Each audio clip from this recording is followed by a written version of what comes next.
ఇక విశాఖపట్నంలోని గాజువాక ఆటోనగర్లో పెను ప్రమాదం తప్పింది. ప్రయాణికులతో వెళ్తున్న ఓ ప్రైవేట్ బస్సులో అకస్మాత్తుగా అగ్ని ప్రమాదం సంభవించింది. ఈ ఘటనతో ప్రయాణికులు తీవ్ర భయాందోళనకు గురయ్యారు. ఆటోనగర్ ప్రధాన రహదారిపై బస్సు ప్రయాణిస్తున్న సమయంలో ఒక్కసారిగా ఇంజిన్ భాగం నుంచి పొగలు రావడం గమనించిన డ్రైవర్ అప్రమత్తమై వెంటనే వాహనాన్ని నిలిపివేశారు. మంటలు వేగంగా వ్యాపించక ముందే డ్రైవర్ బస్సు నుంచి కిందకు దిగిపోయారు. చూస్తుండగానే మంటలు బస్సు మొత్తానికి వ్యాపించి దగ్ధమైంది. సమాచారం అందుకున్న అగ్నిమాపక సిబ్బంది ఘటనా స్థలానికి చేరుకొని మంటలను అదుపు చేశారు.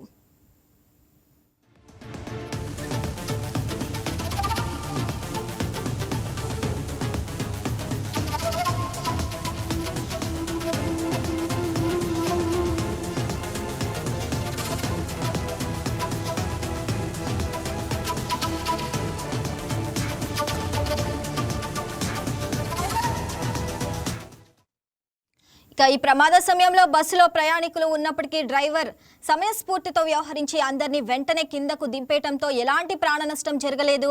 ఇక ప్రయాణికులందరూ క్షేమంగా బయటపడటంతో అందరూ ఊపిరి పీల్చుకున్నారు. నడి రోడ్డుపై బస్సు తగలబడుతుండటంతో ఆ ప్రాంతంలో కాసేపు ట్రాఫిక్ నిలిచిపోయింది. బస్సు నడుస్తుండగా సాంకేతిక లోపం లేదా షార్ట్ సర్క్యూట్ వల్ల మంటలు చెలరేగినట్లు పోలీసులు భావిస్తున్నారు. పోలీసులు కేసు నమోదు చేసి ప్రమాదానికి గల కారణాలపై దర్యాప్తు చేస్తున్నారు.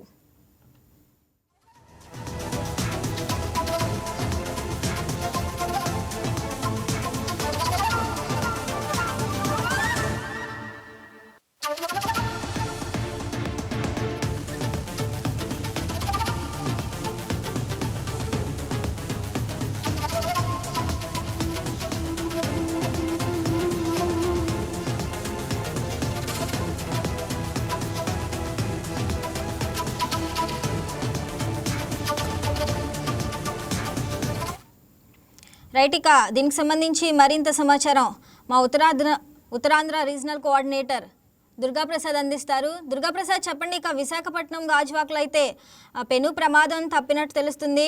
బస్సులో అగ్ని ప్రమాదానికి అసలు కారణాలు ఏమిటి? సాంకేతిక లోపమా లేదంటే నిర్లక్ష్యమా?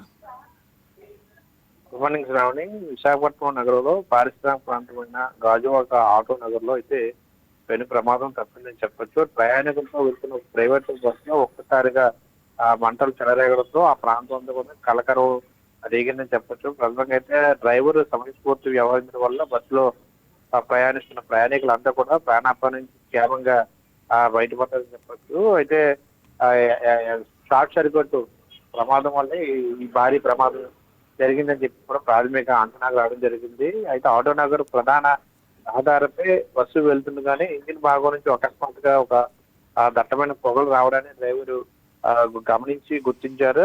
ప్రమాదాన్ని పసిగట్టారు ఎవరు డ్రైవర్. వెంటనే ఉట్టిన ఆ బస్సు అయితే నిలిపేసి ప్రయాణికులు మొత్తం అందరూ కూడా అప్రమత్తం చేయడం జరిగింది. డ్రైవర్ హెచ్చరికతో బస్సులో ఉన్న వారంతా కూడా ఒకే కంగారుగా కిందకి దిగిపోయారు. కానీ ప్రయాణికుల దగ్గర కొద్దిసేపటికి మంటలు మొత్తం బస్సు మొత్తాన్ని కూడా వ్యాపించి వాహనం పూర్తిగా తగ్గువైపోయింది.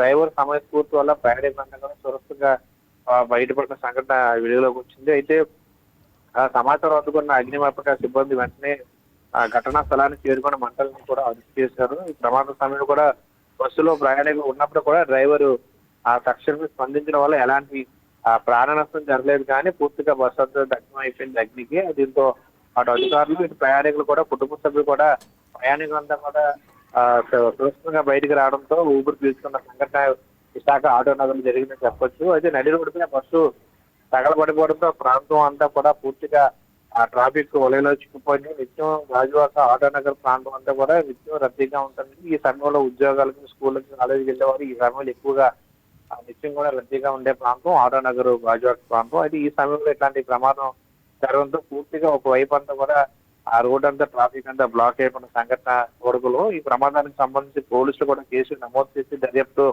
ప్రారంభించారు. ప్రాథమిక సమాచారం ప్రకారంగా మనం చూస్తే బస్సులో తలెత్తిన సాంకేతిక లోపం ప్రధానంగా షార్ట్ సర్క్యూట్ వల్లే ఈ ప్రమాదానికి ఎత్తులో ప్రమాదం జరిగిందని చెప్పేసి కూడా పోలీసులు భావిస్తా ఉన్నారు. అయితే దానికి సంబంధించి పూర్తిగా బస్సు కూడా అగ్నికి అవుతుందని చెప్పొచ్చు. ఆ డ్రైవర్ అప్రమత్తత కనుక లేకపోతే పూర్తిగా బస్సు వాళ్ళంతా కూడా అగ్నికే దారుణమయ్యే పరిస్థితి. అయితే బస్సు డ్రైవర్ మాత్రం సమయస్ఫూర్తి వ్యవహరించడం వల్ల ఆ పొగ కూడా స్మోక్ వెంటనే రావడం, ఆయన ఆ స్మెల్ బట్టి ఇది ప్రమాదం జరిగే అవకాశం ఉందని గ్రహించి వెంటనే అందరూ కూడా లోపలికి ఉన్న వారందరూ కూడా ఆ కిందకి దించేసిన పరిస్థితి. వాటి చాలా మంది లగేజ్లు అవి ఉన్నాయి, అవన్నీ కూడా కాలిపోయాయని చెప్పి కూడా కొంచెం ఆ ఇబ్బంది పడతా ఉన్నారు. ఇప్పుడు కూడా ప్రాణాలతో బయటపడడం ఒక ఇంత సంతోషంగా ఉన్నారు. ఎందుకంటే పూర్తిగా డ్రైవర్ గారికి ఇలా చేయకపోతే ఈ పాటికి అందరూ కూడా ఆవిరయ్యే పరిస్థితి ఉండేది. కాబట్టి డ్రైవర్ చేసిన దాన్ని కూడా అందరికీ డ్రైవర్ కి కృతజ్ఞత తెలిసిన విధానం కూడా కనిపిస్తూ ఉన్నాయి సార్. దుర్గాప్రసాద్, అంటే మనం ఈ మధ్య కాలంలో తరచూ చూస్తున్నాము, ఇలాంటి ఘటనలు అయితే ఎక్కువ జరుగుతున్నాయి. మరి ప్రైవేట్ బస్సులపై భద్రతా ప్రమాణాల అమలు అసలు ఎంతవరకు జరుగుతుందంటారు? ఈ మధ్య కాలంలో ప్రైవేట్ బస్సులు ఎక్కువగా ఎలక్ట్రికల్ బస్సు రావడం ఎక్కువగా జరిగింది. దానివల్ల ఎక్కువగా ప్రమాదాలు కూడా భారీ కారణాలు జరుగుతున్నాయని కూడా విద్యుత్ షార్ట్ సర్క్యూట్ గానే పరిగణలోకి తీసుకోవాలి. ఇప్పుడు జరిగిన ఈ బస్సు కూడా ఆ ఎలక్ట్రికల్ బస్సుగా గుర్తించారు. అది కూడా ఎలక్ట్రికల్ షార్ట్ సర్క్యూట్ వల్లే ఈ విద్యుత్ ప్రమాదం వల్ల జరిగిందని చెప్పి ఒక ప్రాథమిక అంచనా రావడం జరిగింది. ఇటీవల జరుగుతున్న ప్రమాదాలన్నీ కూడా దాదాపు అన్ని వెహికల్స్ కూడా ఎలక్ట్రికల్ వెహికల్స్.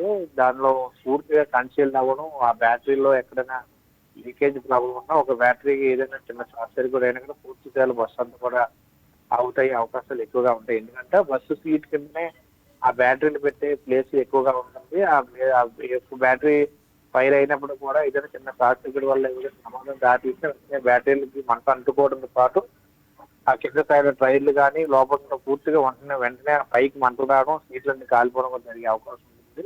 మరోవైపు పూర్తిగా బస్సు అంతా కూడా కన్సీల్ గా ఉంటుంది, ఏసీ బస్సులు కాబట్టి ఆ పూర్తిగా దాంట్లో ఉండడంతో పొగలు మంటలు కూడా పూర్తిగా లోపల ఆ వ్యాపించడం కూడా జరుగుతుంది. మరోవైపు కొన్ని కొన్ని సందర్భాల్లో అయితే మనం గమనించినట్లయితే ఆ డ్రైవర్ అన్లాక్ చేయాలంటే దానికి ఎలక్ట్రికల్ సంబంధించి ఆన్ లో ఉండాలి. ఆ పుష్ ఇస్తేనే ఆ డోర్ కూడా ఓపెన్ అయ్యే అవకాశం ఉంటుంది. మరోవైపు ఈ కంగారులో కూడా అందరూ ఎమర్జెన్సీ డోర్ దగ్గర కూడా ఆ టెన్షన్ వాతావరణం నెలకొన్నప్పుడు కంగారుగా బయటికి రావడం, ఇట్లాంటి ప్రమాదాలు కూడా ఎక్కువగా జరుగుతున్న అంశాలను చూడవచ్చు. దీని నేపథ్యంలో ఇటీవల విజయవాడలో కూడా ఫైర్ సేఫ్టీ అధికారి కూడా ఈ ప్రమాదాలు ఏ విధంగా జరుగుతుంది, దాన్ని ఏ విధంగా తప్పించుకోవాలని చెప్పి ఒక అవేర్నెస్ క్యాంప్ కూడా నిర్వహించారు.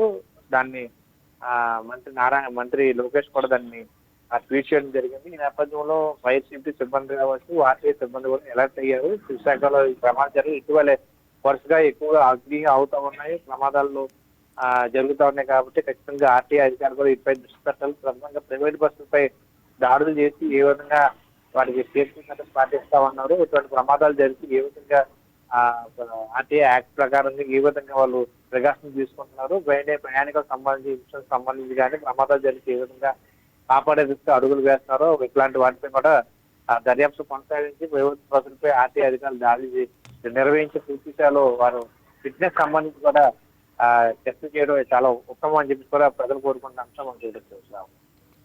Right Prasad, thanks for the updates.